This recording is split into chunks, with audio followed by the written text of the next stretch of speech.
Hey everybody, I'm John Granado. That's Josh Jordan. You can hear us on ESPN 97.5 and 92.5. You can also see Josh's work at sportsmaphouston.com. Hit subscribe if you haven't yet so you get all of our content here at SportsMap HOU. Hey Josh, the Mets have said they'd be willing to be sellers at the deadline. They're willing. We'll see if they will be. Should the Astros be interested in either Scherzer or Verlander? And who would you rather have?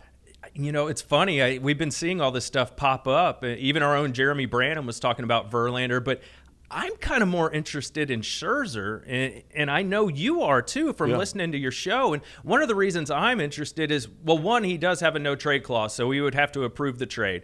But Scherzer said that he would be willing to do that if it was a chance to compete for a championship and the situation was right. The other thing is he has a player option after this year. So if you went for Verlander, the Astros would have to be on the hook for next year's money. But with Scherzer, that's not necessarily the case. He could player opt out and then re-sign with the Mets if he wanted to. So that's something to consider. Also, it's about $14.2 million is what the Astros would have to take on for Scherzer for the remainder of the season. That's maybe doable, and maybe the Mets would pay it down a little bit. They just traded Eduardo Escobar over to the Angels, and the Mets paid $9.5 million to get him down to the bare level contract for an MLB player. So the Mets are willing to pay for prospects. It's the devil you know with Verlander, but we've already dated Verlander. We were with him for 6 years here.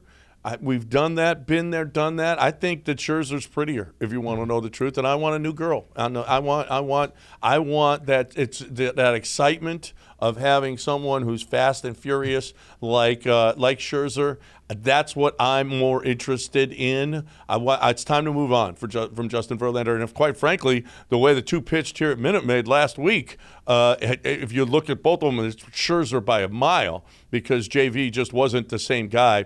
I don't know that either is realistic, but maybe, just maybe. I don't know that anybody wants to see the Astros win again, and maybe the Mets. I don't know, but I think a more realistic sight would probably be a White Sox pitcher, maybe Michael Kopech, maybe Lucas Giolito, maybe even Dylan Cease if they're willing to give up on him. That would be nice. Even Lance Lynn, one of those guys that the White Sox would be willing to give up, and somebody that I think all of those guys could help this rotation right now. Oh, 100%. You don't know what the deal is with Javier when Urquidy's going to be back. They need pitching right now. France has been terrific, but who knows how long that lasts. So Cease would be nice, but he's under team control for a few more years, so he's going to cost you a lot more. And it's funny when I think about Scherzer and Verlander, I think maybe they'd part with one of those guys, the Mets, but not both, because they're going to want to have a shot next season, so they're going to want to have one of those two guys. But I also think back to when Verlander was negotiating with the Mets. I don't know if you remember, Heyman put a piece in, I think it was the New York Post, about how Verlander was great in season, but a source familiar with the Astros said they felt like they carried him in the postseason.